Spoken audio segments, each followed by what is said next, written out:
And then, look, guys, fast forward a few years. I've now spoken in over 40 countries. I've shared the stage with Michelle Obama, through to Michael Jordan, through to President, Bill Clinton, Richard Branson, Dalai Lama and the like. And then I started to help other people share their story as well. So I now run a global company. I got over 90 staff. We oversee around 10,000 professional speakers all around the world, from doing a TED Talk all the way through to just sharing their story. Welcome, Australia. It's that time again for another podcast from the Mate team, where we try and get into your head with stuff that makes us sound smart. Sit back and relax. It's time for us to be mates. In today's episode, we're talking to Sam Cawthorn. After a devastating car accident in 2006, Sam was left with an amputated arm as well as a severe leg disability. A natural-born leader, he didn't let this setback stop him from reaching his goals, and instead turned his story into a triumph and went on to become a global influencer, best-selling author, and one of the world's most in-demand speakers, training executives from the likes of the United Nations, CommBank and BP. When many people hear the word influencer, they automatically conjure up images of suntan bikini models posing in front of a beach while slurping down a cocktail. However, in recent years we have seen the definition of influencer become more robust with the introduction of wider social media platforms like TikTok and YouTube. Sam believes that our obsession with becoming influencers will only grow in future years, as people turn away from trusting big corporations and instead look to individuals who demonstrate what their values are and that they can stick to them. We discuss with Sam how he built resilience after his accident, what characteristics of highly influential people are, and how brands can work with influencers as a sales channel. Sam also gives us his inside tips on making sure your kids follow the right influencers on social media. Welcome, Sam, to the Let's Be Mates podcast. Mate, it is really good to be here. Oh, great, mate. Look, Sam's got a very inspirational story, a very interesting story that we want to share to our listeners. We resonate with Sam's story from where we started to where we are now, and we can't wait to talk about it. Yeah, so maybe, I guess, Sam, do you want to, you're the best person to talk about yourself. Do you want to give us a bit of a rundown of who you are and what your story's about? Yeah, of course. So, look, I'm actually a Tasmanian kid. Don't hold that against me. No way.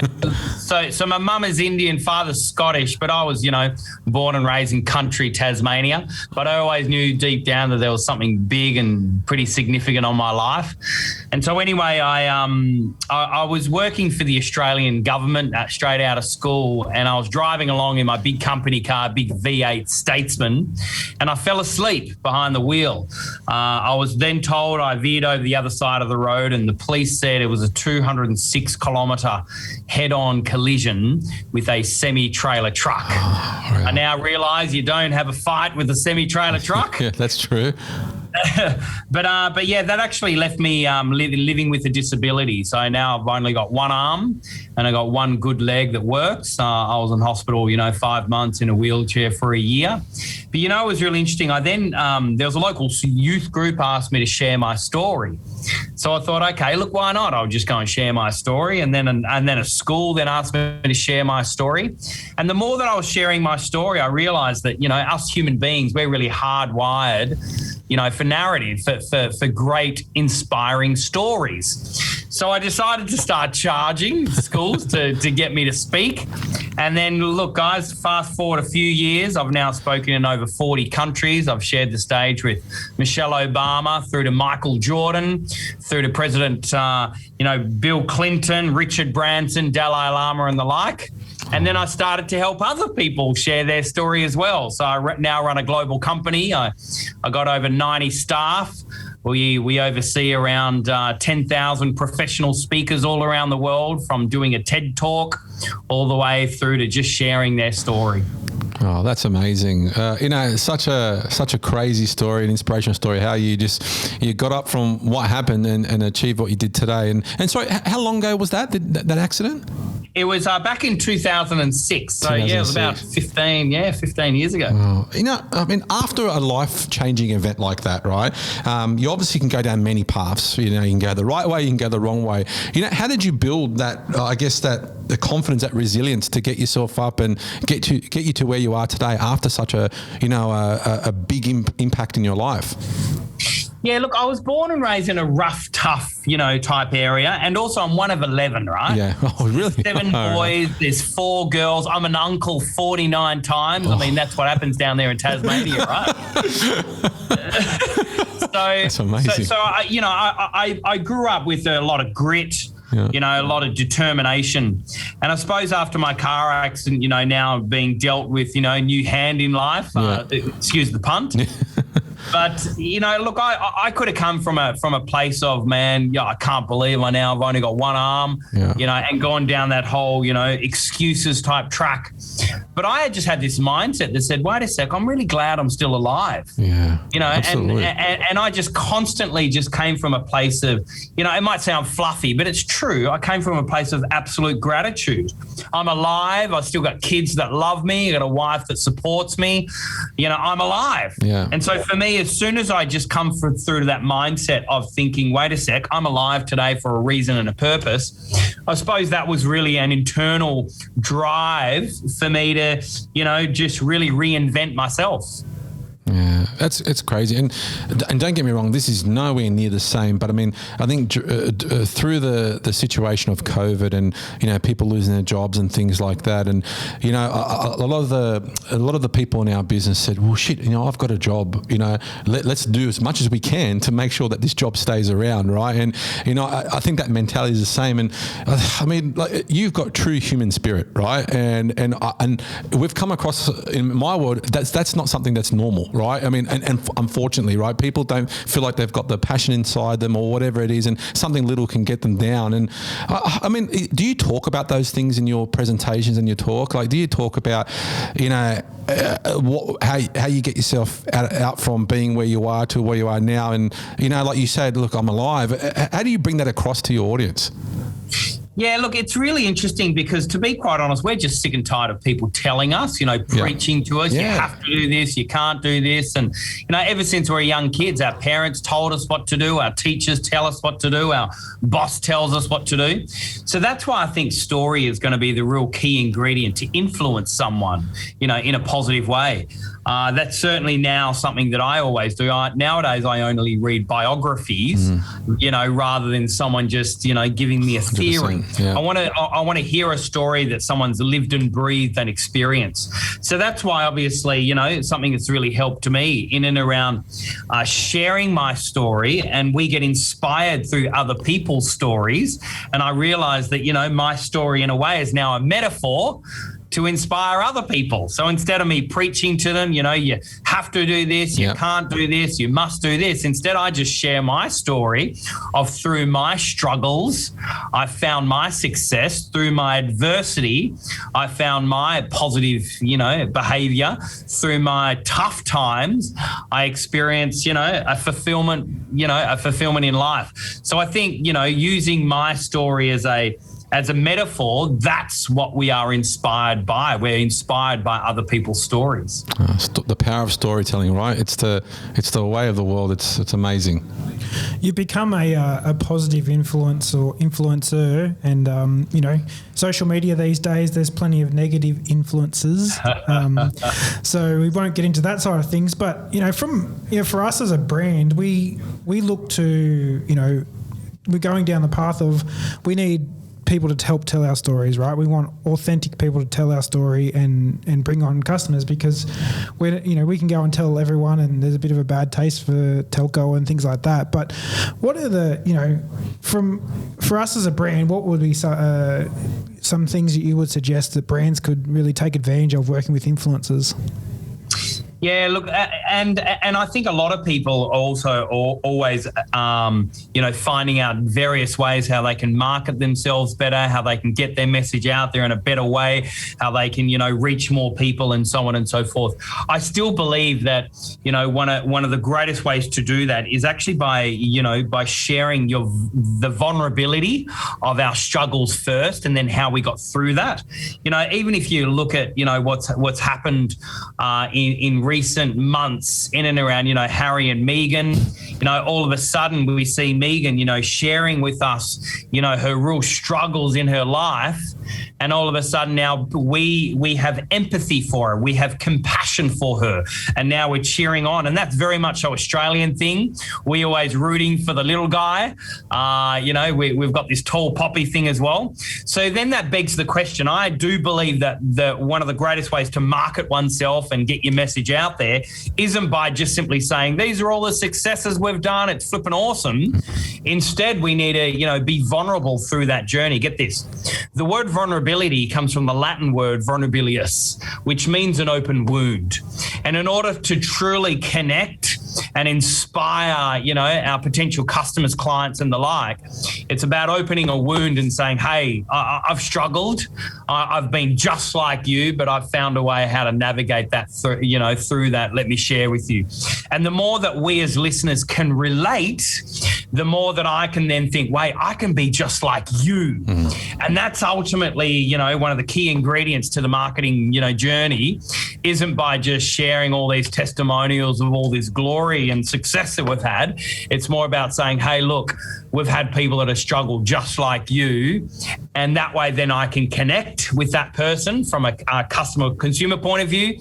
And then you can then give me that hero's journey. Yeah. So everyone, I think, has a hero's journey, and you take them through a journey towards a decision.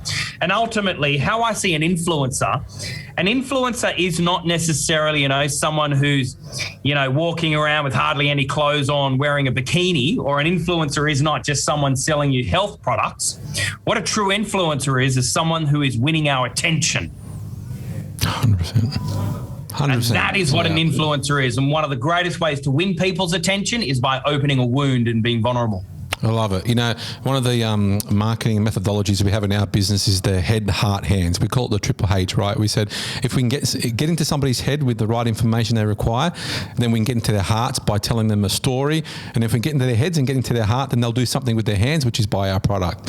And that's sort of some of the methodology that we use in our business. And we're not always about, our view is that we're not always about selling our product. We're about selling what we're about. And what we're about, we feel, sells our products better than actually the price or the thing that we're selling. And so it's about what we're about, which really works for us. And that's what we tried to bring across in our brand. So I absolutely understand where you're coming from then.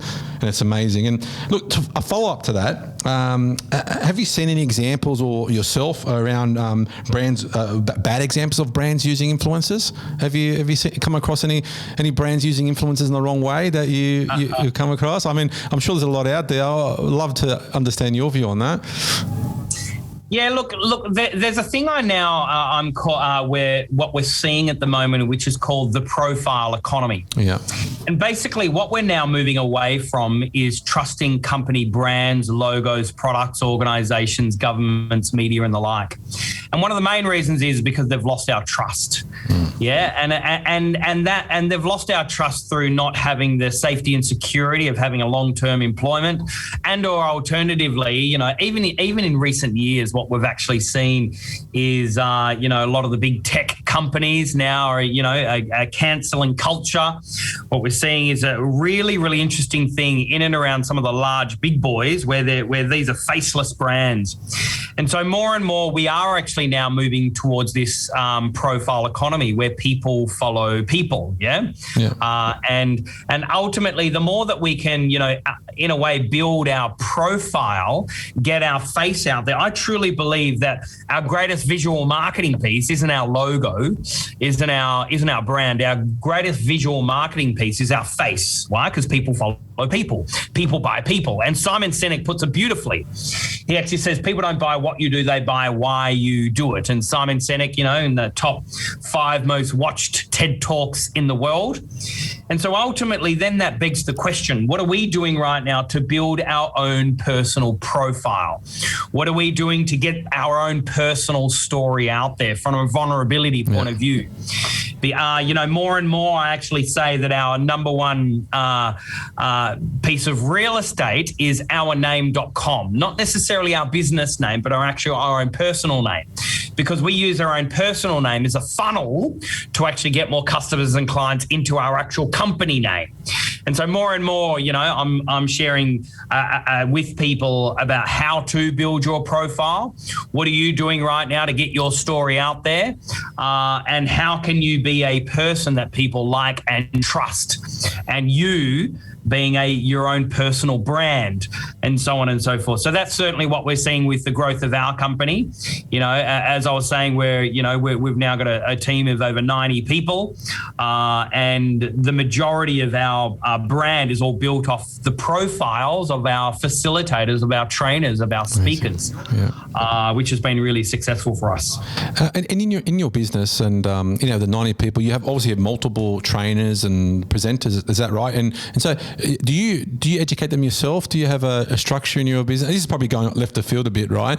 But I'd love to understand, how you get them to deliver your quality. That the reason why your business is about is who you are, what you do, how you do it, right? How do you scale as a business and keep that quality across the globe? Even like we're only in Australia, you're across the globe.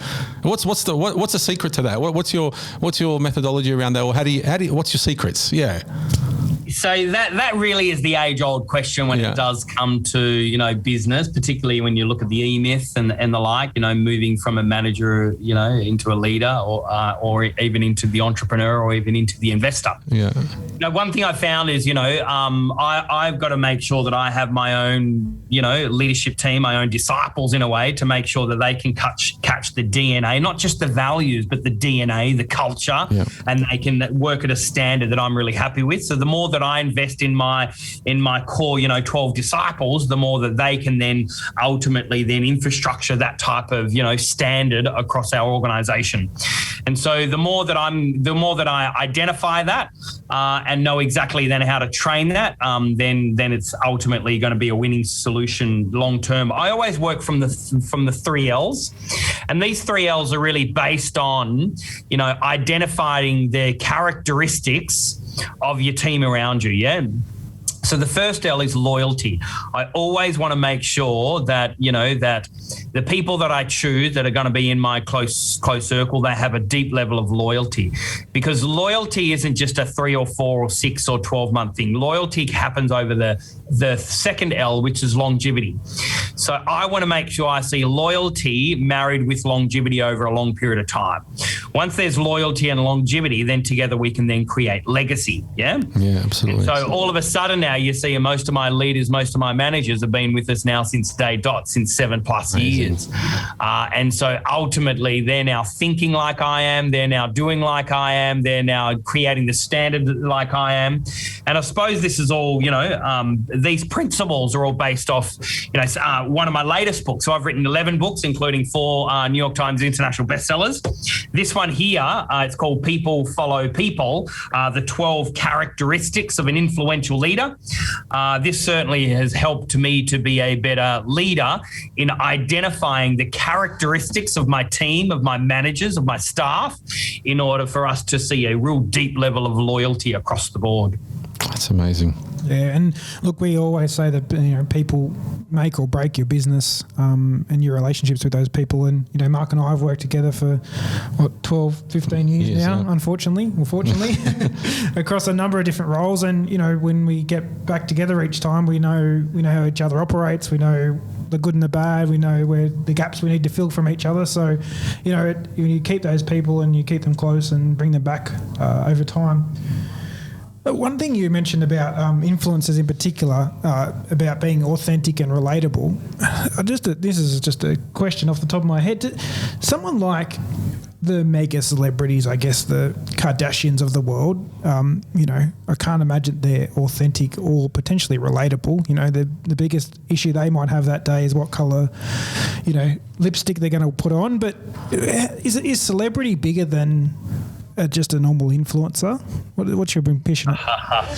What's really interesting, the bottom line is that they've actually learned how to win the attention. Yeah. And so whether or not we want to say, look, they're this type of person, they're that type of people, the reality is they're winning the game of attention. And we need to learn from that. As business owners, as entrepreneurs, how can we win the attention of our avatar, of our customers and our clients? And they've massively learned how to do that. You know, if you peel back a lot of the layers behind, you know, their glitz and glamour of their front life, you actually realize that there's a lot of depth behind them. There's a lot of real smarts about them. They're quite clever people in general. Why? Because they give to their listeners exactly what they want. And so, which is like any other business owner, you know, any other business owners, we need to listen to our avatar, to our ideal clients and customers, and just purely serve them in exactly what they want. And that's exactly what a real high-profile celebrity does. I know a few of them, and when you peel back the layers, when the cameras are off, when the phones are out, you know, they're smart, really clever, intelligent people. So be very wary about, you know, judging them from what we see on the outside, because trust me, there's a lot more depth than what might meet the eye. That's a good point, I guess. And, you know, I've got a young son. He's way too young to be on social media at this point. But, you know, what are you telling, say, your brothers and sisters, and with your 49 nephews and nieces, what sort of advice would you give them around watching their kids online, and who those people that they should be following, those influence they should be looking out for? Yeah, great question. Look, I got 2 teenage kids. I'll soon have 3 teenage kids soon. And so obviously I do see what they watch and what they absorb through social media. You know, it's just fascinating how much time these young kids do spend, even just on TikTok alone. Yeah. I saw on my daughter's phone recently that she'd spent 9 hours on TikTok in one day.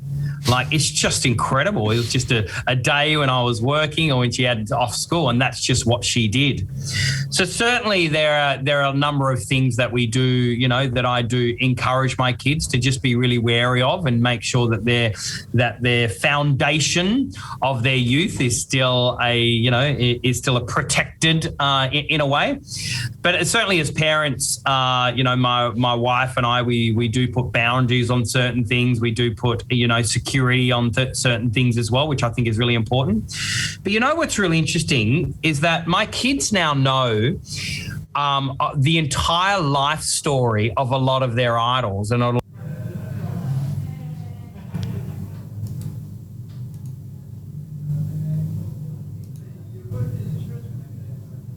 listen to. And so, you know, that's certainly what I always encourage, you know, people to do, is actually be, and in a way from a business point of view, if you ever go to an advisor or a coach or the like, it's be very wise who you give your attention to.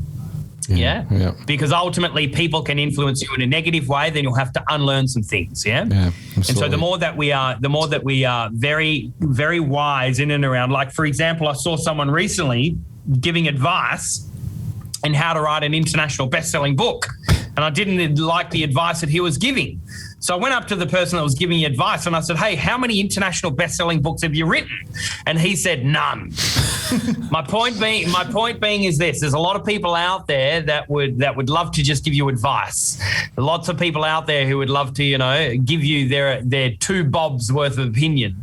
But, you know, for every business owner out there and every person that's, you know, navigating who to look for in a mentor and a coach or who to follow online, just always be wary of, you know, like, for example, there's a quote that I've heard, and it said, ye shall be known by thy fruit. And so for me, I always look, if I'm going to get advice from someone, if I'm going to follow someone, if I'm going to get a coach or a mentor, have they walked in the shoes that I want to walk in? Yeah. Have they lived and breathed the experience that they're sharing with me? So I suppose that's the best way how I can answer that question for you. That's awesome. Yeah, and, you know, Mark will tell you how many business coaches or executive coaches contact him on LinkedIn every week. It's in the dozens, I think. Yeah, and especially the ones with no experience. that has happened to be a business coach or executive coach, like I look at their experience, I go, well, you came from, no offense, I mean, you obviously can probably speak well and you've got some good thoughts and etc., but you actually come from no experience. And I thought, like, you've got no stories. What stories, what authentic stories will you have to tell? Do you know what I mean? And that's what I'm connecting with. I'm not connecting with the books that you've read and where's it, like, I don't want to connect to your own personal experience as well. And so it's interesting. It's really interesting. Yeah, that's look, it's very true. I believe our stories trump everything. 100%. Like, get this right. Whatever skill set that you have, whatever area of expertise that you've got, I can probably find better online right now for free. Yeah. Like, think about that. Yeah, right? Whatever 100%. skill set that you have, whatever area of expertise that you've got, I can probably find better online right now for free. Our greatest trump card isn't our skill set or not our area of expertise. It's our story. Mm-hmm. It's our experiences, because no one on the planet has our story of our experiences. And how I would also see it is that if you have experiences, you've got a story, you've got to share that. I believe your story is no longer yours to own. Yeah. That story is there to encourage other people to get through what you've already been through. Yeah. And so I believe, we can't be so selfish. We have to share our experiences, the story, the journey that we have been on to help inspire other people. That's how I lead and coach my team. That's how I lead and coach my clients and my customers, not through, preaching to them, but by sharing my experiences. That way I'm convicted by it even more. Yeah, that's awesome. And I always say, and I can't remember who said it, but I've picked it up. People don't remember what you did, but they never forget how you made them feel. So the answer is, we could sell as many services as we want, but it's how we made them feel when they became a customer of ours is how we're going to keep them and how we're going to give them the right experience for them to choose us always. And I couldn't agree with you more. Yeah. We are in the business of emotion. Okay, exactly. If you want to influence someone, you can inform them all you like, but ultimately AI are already starting to overtake human beings when it does come to data, information, and so on and so forth, which then means they will never overtake a human being on our emotional intelligence. So if you truly want to influence or impact someone, if you want to win their attention, it's not about trying to show how much information and informing them of the logic. It's more about learning how to evoke emotion into the listener. Absolutely. Sam, you touched on your latest book slightly before, People Follow People. What's for our listeners, what would you like them to take away, the biggest takeaway from that book if they were finished reading it? Yeah, absolutely. It was really interesting. This book initially started around 2 years ago when I did 2 gigs. One gig was for the United Nations, 4,000 people in the audience, and all they wanted to learn was the future of influence and how they can ultimately influence more people so they can make more of a positive difference in the world. And the other gig I did, it was 8,000 people, twice as many people for UN, and it was for some young punk YouTuber. And everyone there in the audience, and what they were teaching, is how they can get as much as they can from society, how they can get as much as they can from another human being and hoard it all just for themselves. And it really made me think a lot in and around, the future of influence. And on one side, we learn to influence by impacting people's lives in a positive way, or we can learn to influence someone by ultimately getting as much as we can just for ourselves.